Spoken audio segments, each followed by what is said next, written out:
This is what we're going to talk about today. We're going to talk about how your page, your profile, and Facebook groups all work together for your business.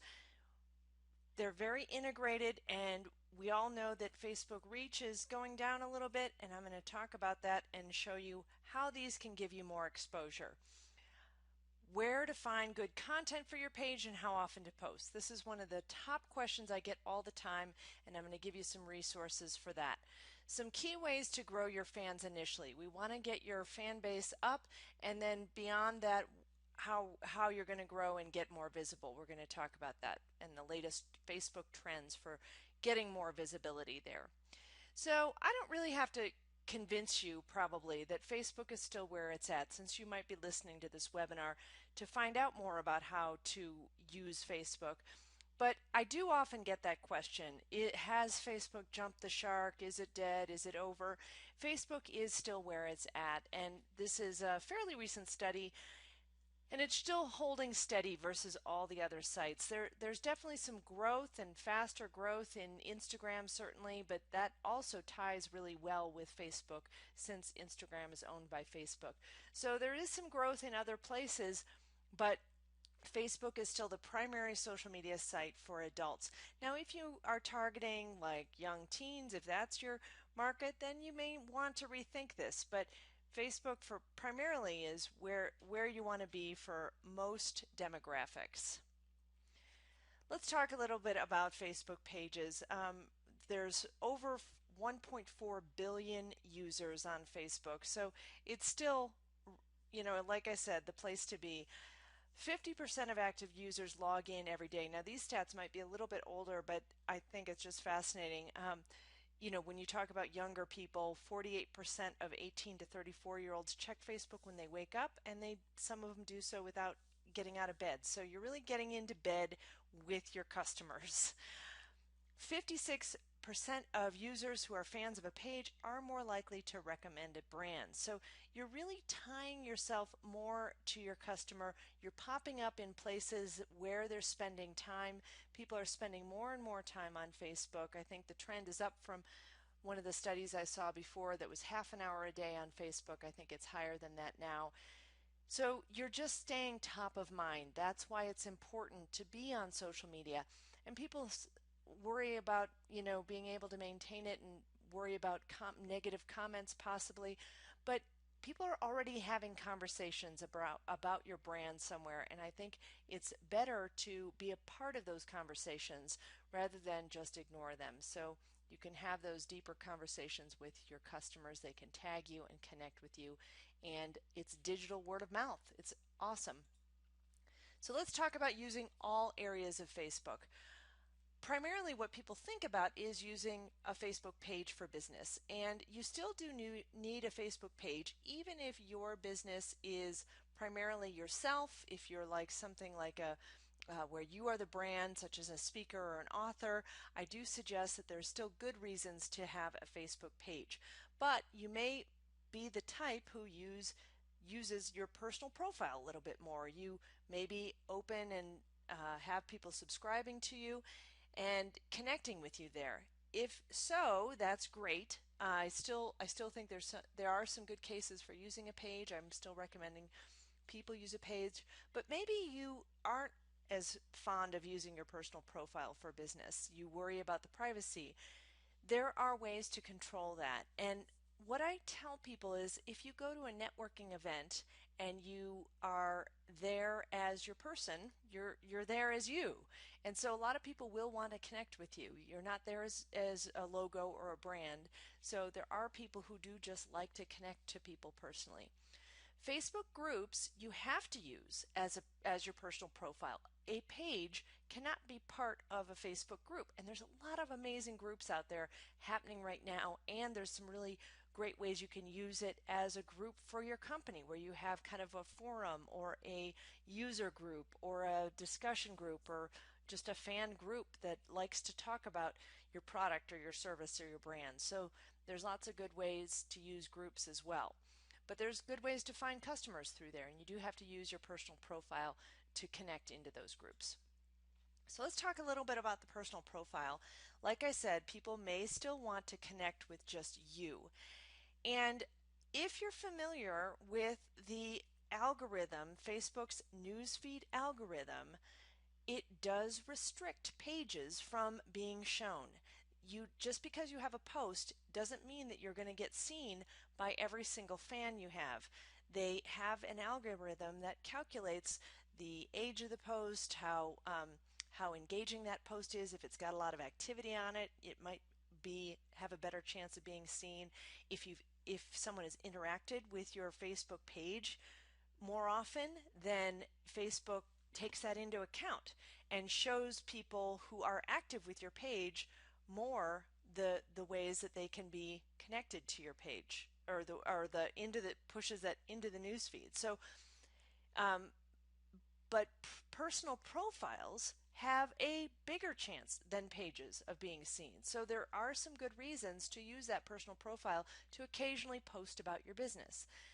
If you open the follow button, which used to also be called subscribe, and it's kind of that's what you're doing is you're subscribing to someone's public posts, then you don't have to friend everyone. What that means is you won't see their posts. They can just follow you. Even if they request friendship with you, that means that they are now following your public posts. So if you open up that follow button. So there are some good reasons to open up that follow button, and you can find out more at facebook.com/about/follow and get more details about what that does. Here's a way that you can promote your page through your profile. Occasionally, you can share your page's posts directly to your profile. So here's an example of Kim Garst sharing a post that she did on her page, which is called Boom Social with Kim Garst, and she shared that photo over. What this does is it increases reach for your personal or for your Facebook page, but also gains that visibility. So there are some strategic ways you might want to think about doing that for any big events you might have or a particularly good piece of content. You might want to share that to your personal profile and let people know what you're up to, because a lot of your business might come through your warm market, so which is your friends and your connections. And I know maybe not everyone is your family may not be a good candidate for being your customer, but they might be a good candidate for recommending your business. So you want to let them know what you're up to by occasionally sharing your page posts to your personal profile. Again, the concerns over privacy, you can really control who is seeing the visibility of each post. So you can really change if it's public, if it's showing up to friends. It's very easy to do that either through your mobile phone or on Facebook itself on the website. You can also set up those subscribe settings, the follow settings where people are going to follow your posts, and say, do you want people to be allowed to comment if they're just a follower? Do you want to limit what they can do there? So it is very easy, and if you want to just put your pictures of your kids as posts only to your friends or your family, or you can make a little custom list to only send those personal photos to, that's how you can control your privacy there. Facebook groups. This is one of my favorite ways to network on Facebook. The posts in groups are seen very well in the news feed. So if you're posting in a group, you're again more likely to be seen. There's a lot of networking groups there. There can be niche groups around a particular topic that you can connect in. You could even start your own group to be seen as a leader in the industry in that niche. And then you have to worry about kind of maintaining the spam and moderating that group, but it can be a great way to stand out and connect with people and control that group the way you want to see it be run. A lot of neighborhood groups are out there, and I'm part of that, and I definitely find that people are recommending my business in those local groups too, because people like to do business with local people a lot of times. And again, you can also have this inner circle. I actually have some products that have a Facebook group as one of the bonuses, and then all the clients all the people who have purchased that product can now talk and network within that group and ask questions. So it's a great add-on and a great benefit for products. Facebook pages. This is something I just wanted to make very clear because it is kind of strange how a Facebook page is attached to your profile on Facebook. And I want to stress that there is essentially a wall between them. They are very separate. Even though they look connected, it is just the way Facebook is set up. You log in first to your Facebook personal profile and then you go over to your page by that little drop down menu in the upper right corner.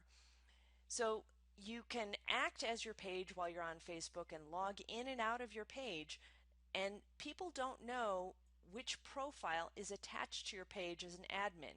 Your page is basically a behind the scenes, or your profile is basically a behind the scenes admin of your page. Some of the page benefits and why you want to keep your page, even though the reach is going down a little bit, it's because you can use it to advertise and target that perfect customer. You can run contests with your page. And some fans prefer connecting with people through a page. They don't want that potential privacy setting where they have to request a friendship of you to get connected to your business and get business updates. So some people like that kind of one-way connection. It's a one-way communication where they get the updates from your page. So I wanted to just go over setting up your page right. There are a lot of steps, and I go over a lot of them in my products and my ebooks, and of course the Facebook Marketing All-in-One for Dummies book and FB Influence. But I wanted to just give you a quick snapshot of some of the things you need to make sure you have. First of all is an engaging profile picture. We are wired as people to respond to people's faces a little bit more. So if it is appropriate to have a face as your profile picture for your page, I would encourage that. Logos are not quite as engaging, but if your brand and that's your brand, then definitely go with that.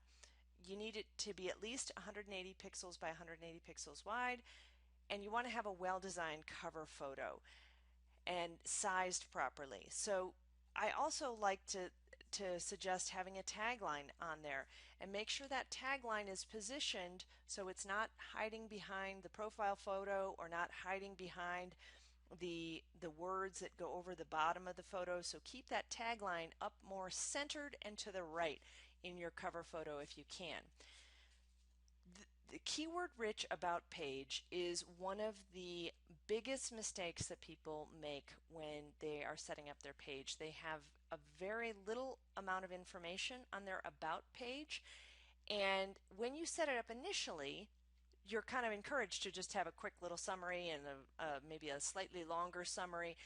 Make sure you go back in and put lots of keywords in there. These pages, these about pages, are indexed in Google, and they will come up in Google searches. So anywhere you can have more keywords around your business and get found higher in the Google search results is better. So put in things like testimonials, and I have a blog post about some great examples with about pages on Facebook.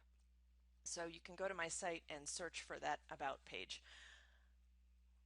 Use the call to action buttons if it's appropriate. I definitely recommend using the sign up button to get people onto some sort of newsletter. Maybe you have a free offer somehow, but I encourage you to use that sign up button if you can.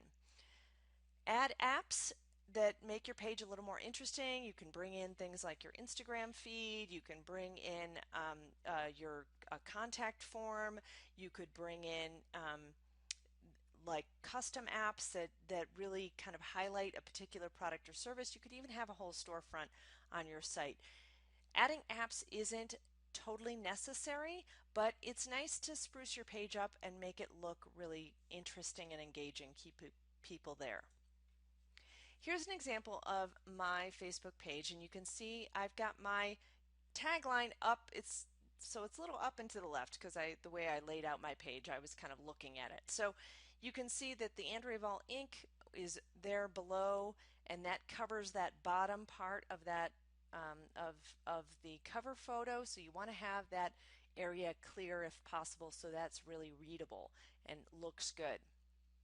And having a tagline on your cover photo is really great because anytime someone mouses over your Facebook page name somewhere in the news feed, your cover photo pops up. So it gives people a little calling card of what you do and what you're about in a nice way there. So you want to have some sort of tagline about your unique selling proposition. And then you can see here I pinned a post to the top. That's what this little orange thing is here. And I also have some, you can't see them in this image, but I do have some apps there. And and I have a sign up form. So when you click the sign up, you'll go directly to my website where you can sign up for a freebie and get on my email list. And we'll talk about getting people onto your email list a little bit later. Once you have your page set up correctly, you really are going to be focusing on the content you put out. Having a page sitting there static is not good enough because people aren't going to see you, you're not going to pop up. The key to connecting with people and getting found is being in the news feed. That's where people are hanging out. And to be in the news feed, you've got to have this good content that reaches people, that's shared by people, and that's engaging. You can see here the Food Network shared this little video about how to make oatmeal in the refrigerator. It had, at the time that I took the screenshot, which was less than 24 hours, it had almost 1 million views, which is crazy. Tons of shares, and that just gets tons of visibility for the Food Network. And it was a very simple few-minute video. It was professionally done, but it was very easy to, anyone could do something that would look almost as good with a regular phone. So, and a little bit of editing. On the right, you see Social Media Examiner, and you can see this really eye-catching image that tells people what the blog post is about. Having images with your post is key. So I'll give you some ideas for creating good images in a little bit, but this having a really nice image, they've got this red, really readable, and the image itself doesn't have anything to do with Pinterest actually, it's just a road. So it's really about creating this title that is catching people's eye that gets a lot of shares and a lot of connections. So again, the way you're going to grow and the way you're going to grow your business is by providing value. People are on Facebook wondering what's in it for me. They're not connecting to your page to get your sales messages, although if you have a lot of good sales deals, maybe they are. But they want content, tips, some special deals, some good posts. So think about your strategy for sharing that content. Ask yourself, would you share this with your friends? If not, then it's maybe just a sales message or maybe it's just boring. You want to vary your content between the images, videos, sometimes having text, having links, and the free offers that you're going to have that I'll talk about in a little bit will help people get connected to your email list. And that's going to be really key to your whole strategy and how you're going to grow your business with Facebook. Keep this kind of rule of thumb in mind: 80% content, 20% sales. And I often personally post a lot less sales. I'm really often focusing just on the freebies, and then I use my email follow-up messages to do my selling for me. But I will post when I have something for sale too. So don't shy away from sales messages, but definitely just know you can't have 100% sales messages and expect people to be engaged. So here's some great ideas. This was a Facebook party, and this I would have probably changed this cover image a little bit so it was up a little bit higher, but this was a party that was happening on Facebook, and they would just have people commenting, and it actually is not bad because it was a temporary cover photo, and when you would mouse over the Momovation site, that cover photo would pop up, Facebook party in process. And what would happen is people could comment on these things and get freebies. They had sponsors that came in and gave away some free products, and people could comment and have a chance to win those products. So that was really fun, got a lot of engagement, got people connected to them, and provided a benefit for them. Realty Austin had a guide to bluebonnets in Austin, and I love this because realtors and realtor sites sometimes struggle with what do I post besides just home images. And they posted this guide for people who are local, got tons of shares, even more shares and comments. They kept posting it regularly to get people connected to it, and it was a really great service that they provided for their uh, local area. And then people in the comments were posting pictures of their bluebonnets, so really great for building community. You also need to have some fun. I am a big proponent of humor, and so I like humor, but also just even having some fun by posting something inspirational. Or the piano guys posted this hide and seek. How long did it take to spot all four of them on this busy street? Which was a totally fun little exercise in Where's Waldo. You know, if you know the piano guys, what they look like, then it's going to be a little bit easier. But just a fun little exercise for their fans. Great idea, and got lots of comments and shares. So really cool ideas there. Having adding humor, again, you've got people are on social media and on Facebook to have fun. So you have to have a little fun from time to time. Here was a post I did a while back when I was with Social Media Examiner. I just love this. I love that image. The groundhog said 6 more weeks of winter, so I ate them. Totally funny. Um, and then Grandma Mary is all about fun too. But I'm posting something that doesn't even relate to social media, but it was funny to me, and a lot of people were liking it, commenting on it, and sharing it. So I was just sharing it to my page and still got a lot of interaction there. So here's some visual tools because visuals are so important on Facebook, and Canva can help you design a nice looking Facebook photo or Facebook cover image or Facebook ad images. So that's a great tool. PicMonkey is great when you have an image to start with and you can then add some text to it and add some borders and add some really cool little icons and just add that text that will help your image stand out. I use Snagit all the time to capture screenshots. So if that is something that you need to do too, that's one of my favorite tools. I also use it for some light editing. I don't do what's the editing tool now? I can't even remember. I don't do the heavy photo editor. I don't do that stuff. So Canva and these tools make me look like a rock star. PowerPoint also and Keynote also have some really cool ways you can create an image if you want to use some of the elements that they have available. So how do I find good content? You've got some good images, you've got your page set up, you've got some ideas about the what you want to post, but it's just finding that content can be exhausting, and I totally understand that. So what you want to do is you want to set up a system to bring content into you, and here's some tools to help do that. And there's lots of ways you can. Just wanted to focus on a few of my favorites here. One of my favorite ways is to use Facebook interest lists. And what this does is it allows you to curate a particular page or even just follow a pre-built list around your topic and then just click on it, and then you're going to be able to easily share that content from that particular post onto your page. So it's a great way to find new content.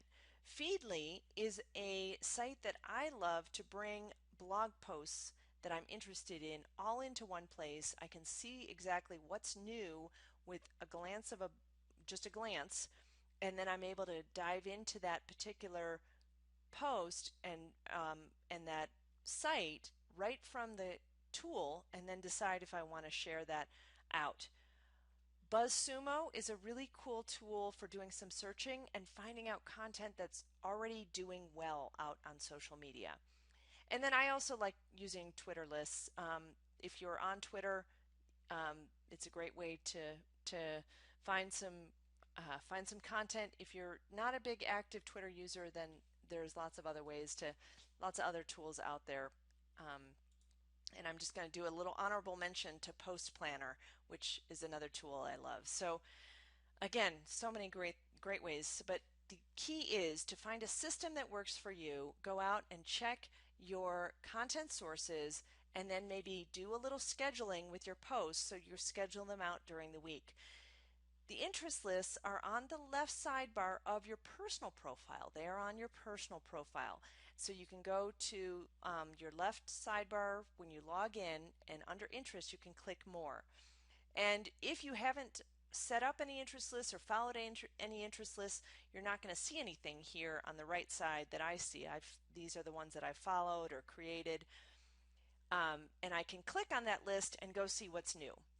Or I can click the Add Interest button, and now I can go and find some suggestions. I could search for some pre-built lists around topics and then just follow that list. I can just click follow. Or I could create my own list of all the pages that I like, and you can even put personal profiles on there or other things that you might be interested in. So try creating your own lists of pages you like. And here, like I said, once you click on, say this for example is health news, I can just click the follow button, and now I'll just be able to go over to that interest section and see what's new. I would see that men's health thing, Shape has something in there, and you can see what posts or what pages are on that list to see if you kind of agree with following that list, if those are the ones you want to follow. Maybe you want to just discover some of your own and create something. Here's Feedly, and when you get into Feedly, again, this is a free tool. When you get into Feedly, you can pick a topic that you're interested or search by topics and go in and look at discover content that way. What I have is I've brought in all the RSS feeds of blogs that I really like and I want to watch. So I've created a little subfolder called social media news, and I go out and I can then click on there and see what's new, see what's happening, and decide if I want to share it or just get the latest news without having to go to that site and go to those individual sites. I can get it all from this one tool. Buzzsumo is a great way to find out topics or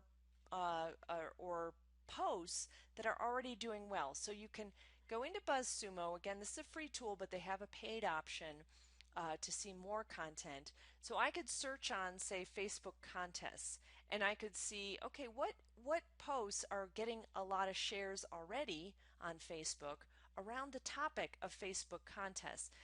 And so now I know that they're very compelling posts. So I might uh, go share that post to my page because it's something that's already done really well. So that's a great way to use Buzzsumo. It does so much more, but just wanted to touch on how I use it to find good content to share. And then Twitter lists. Again, if you're familiar with Twitter lists, what I use is I use Hootsuite, and I pull up all my lists here, and I can just immediately see some of the, like maybe I've been to the social media marketing world at Social Media Examiner, and I can pull up all the speakers who have spoken there, and I see what they're tweeting about. I have a list called Social Media Pros, another one that are just people I've connected with that I want to keep in contact with. So I can see all these lists and tweets at a glance from Hootsuite. So how often do you post? This is another question I get all the time, and it really does depend a lot on your business, your goals, but what I like to say as a rule of thumb is you want to post one time per day minimum during the week and possibly a little bit more. Um, I I think for some businesses that could be a little bit much, but remember, not all of your fans are seeing every post. So you're if you're only posting once a week and someone misses your post or they don't log in at the right time, now they're going weeks without seeing you, and then you drop out of their news feed because they're not engaged with you. So you want to get that engagement, get that those people connected to you and stay top of mind by posting at least once per day. And you can put together a calendar of the types of posts you're going to talk about. Maybe it's adding some humor in there to fill a little bit more. You have one that's more on topic and around your niche, and then you have another one that's maybe more fun and relaxed, or maybe a behind the scenes photo or something like that that you're going to post. So put together a content calendar or a guideline editorial calendar for what you might post during the week. How do I grow my fan base? So, this is a huge topic in itself, and I have tons and tons of ideas for you, but I wanted to give you the very initial starting ideas that you want to think about when you are just starting your page. Because really, all of the things I've been talking about, posting good content, adding humor, and being shareable and providing value, is going to grow your fan base because people are going to share that, they're going to connect with you, and it's going to naturally grow. But when you're first starting out, sometimes it's hard to get that traction. So the first things you want to do is start with your warm market, and maybe when you first start out with your page, or do this every once in a while, is post a link to your page from your onto your personal profile, inviting your friends to like you. You could also invite your current customers by sending out emails saying, hey, we're on Facebook, don't forget to connect to us. And I like making this very prominent, not just a little icon in your newsletter, but just tell them why they should like you. What value do you offer there? And if you can't answer that yourself, it's going to be very hard to convince someone to come and like your page. So you want to make sure you're very clear on what value they get from liking your page. You could also offer some incentives, sometimes having a coupon or something for free to invite friends that they might share, or just even ask them how to invite their friends. Say, hey, I'd love to get connected with people. If you like us, please share this post that invites people over. You can join Facebook groups related to your business, and sometimes people allow the business owners to post their pages in there and encourage people to like all of the pages of the group members.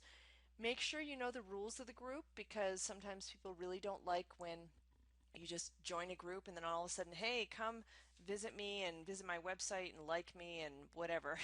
So that's a little bit more on the spam side. Tweet your Facebook fans, do some cross promotion between Facebook, LinkedIn, all that stuff. Uh, Make sure you have a link in your email signature, and also make it very prominent on your business cards. And then of course, advertising your page on Facebook. This can really bring you some targeted fans. I like this technique to occasionally give yourself a boost and get connected to some new people, and it doesn't cost too much to get new fans. It can vary depending on your niche, but it isn't too expensive.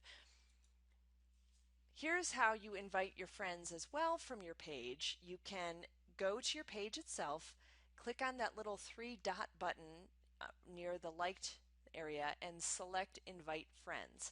And then you'll get all your friends pop up. You have to select them individually. So you have to go through and pick which ones you want to invite. And I do suggest being a little more strategic, not just blanket inviting every single person, but it's helpful just to invite your warm market. And also make sure that you have a Facebook web address set.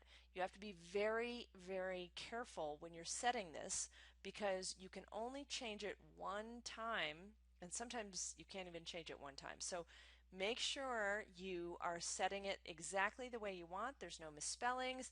You can capitalize words in there like I did with Andrea Vol Inc. And I didn't capitalize the I, because when I did, it was very hard to distinguish the L and the I. So I left the ink lowercase. And even if someone types in all lowercase, it's still going to get to my page, but it's more readable this way. So definitely think about that when you're thinking about naming your page. And that is, you do that in the about section area. So be very careful again. The other thing that I want to stress with that is that it's better, I think, to have no like underscores. You can't have spaces there. You could have periods, but anything like that, you have to then be very careful about how you tell people, Andrea underscore Vol underscore, it gets a little laborious. So have it be very easy.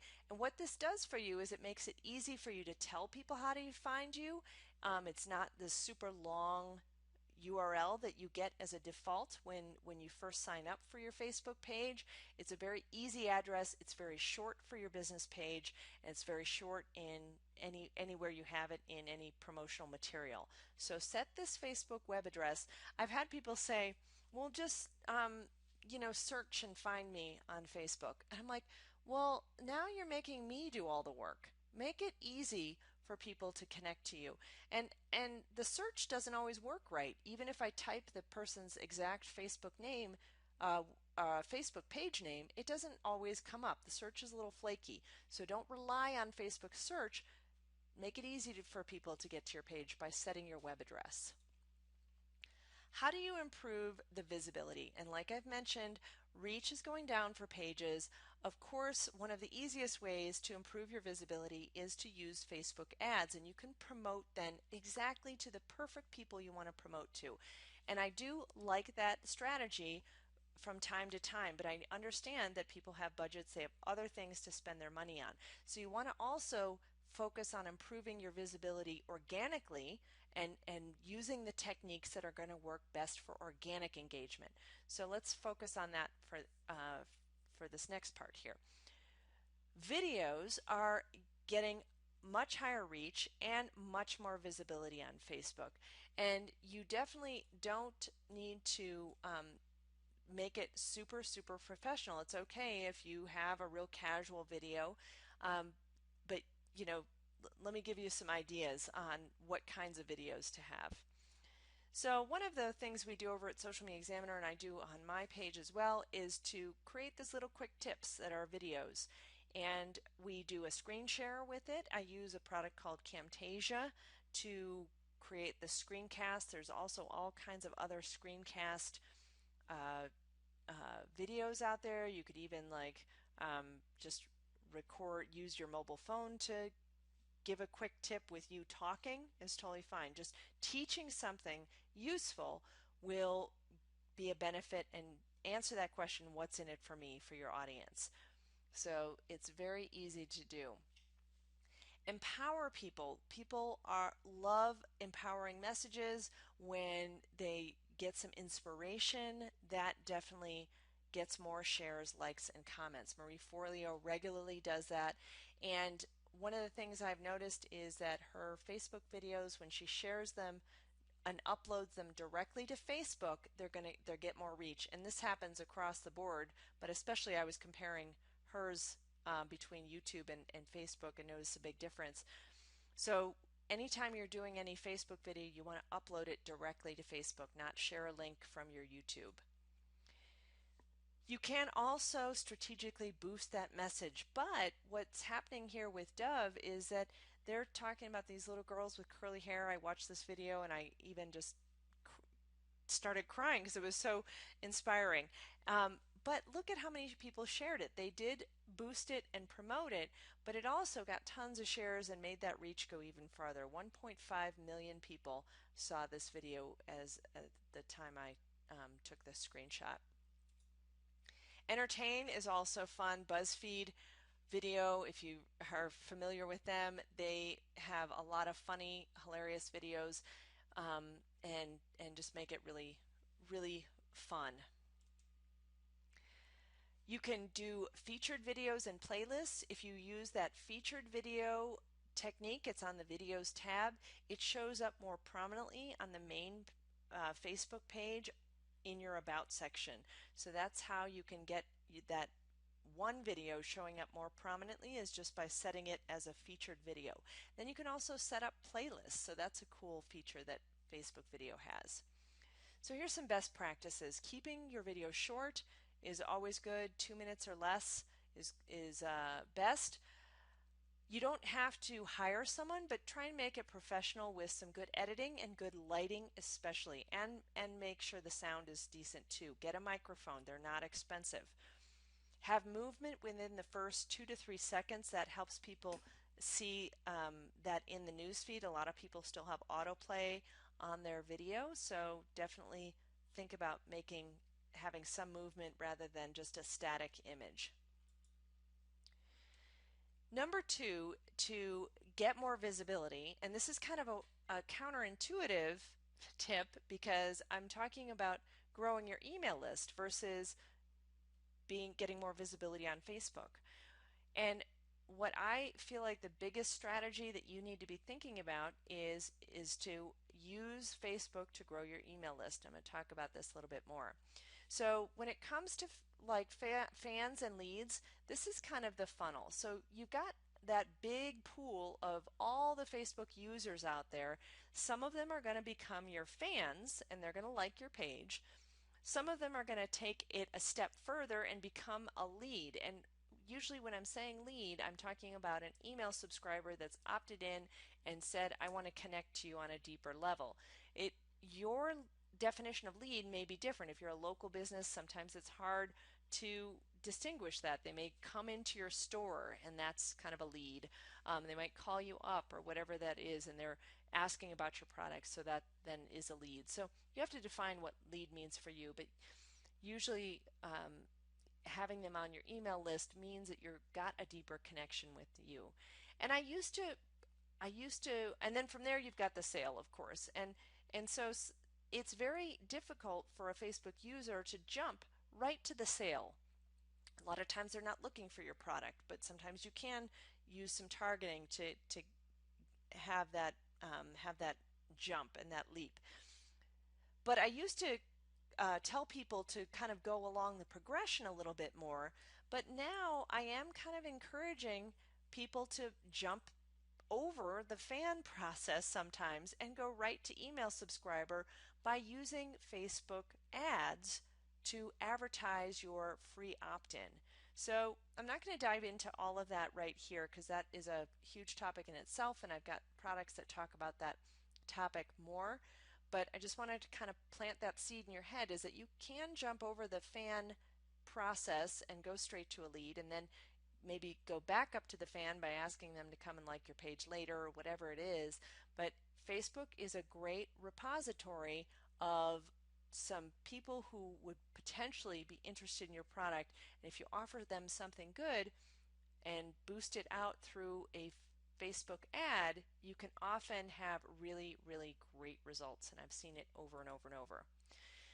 So again, just to reiterate, typically everyone should focus mostly on growing their email list by offering a freebie to fans and by using those highly targeted Facebook ads. Then what you're going to do is use your email sequence to build trust and make that sales offer. So that's the whole process that you're going to focus on, is really focusing on growing your list. That's where Facebook shines and that's where it works best. Here's an example of how people do this. This is Marketo. They offered this definitive guide to engaging content marketing, and then their product revolves around content marketing and customer relationship management. So it draws people in who are interested in that customer relationship. So it's bringing leads into their funnel. And not all of them, of course, will then become customers, obviously, but by growing your email list larger, then you have more of a chance of getting more sales.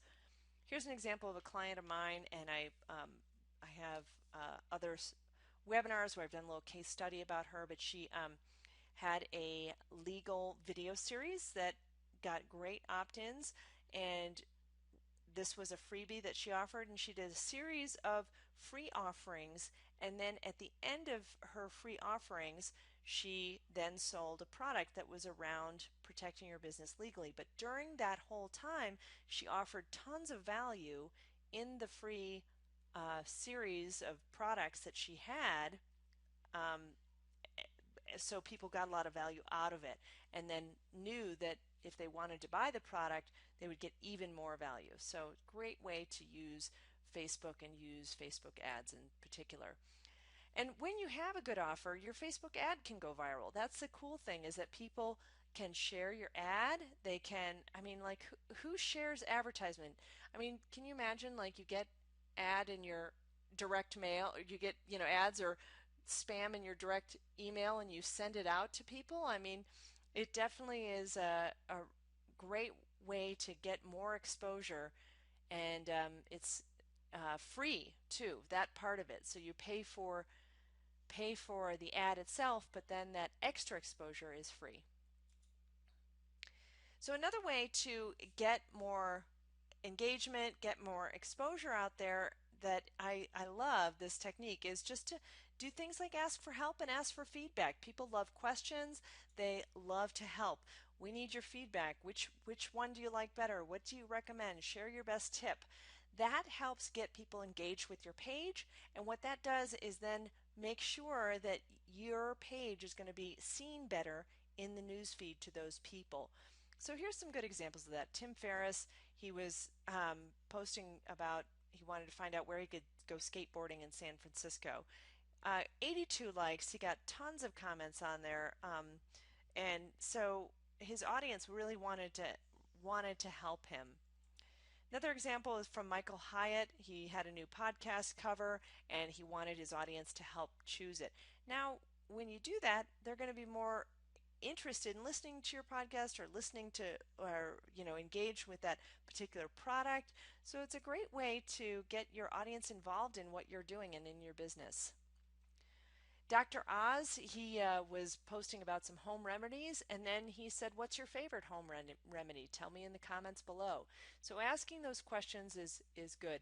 Now, when you have a small fan base, it can be kind of hard because you don't get many responses. So it doesn't feel good. But as you continue these techniques and you grow your fan base, you're going to see more traction. So just keep doing it and make sure that you're being consistent with your Facebook efforts. So Facebook is an extremely powerful tool for growing your business and getting targeted leads. It does take consistent effort, but it doesn't have to take all your time. Do things like scheduling, have a system in place, and focus on the activities that give you the best return, such as using Facebook to grow your email list, because now you've got people connected. Facebook could go away tomorrow and your email is yours. So make sure you're focusing on doing something that's going to give you that tangible result that you can take away, even if Facebook did disappear or something happened to it.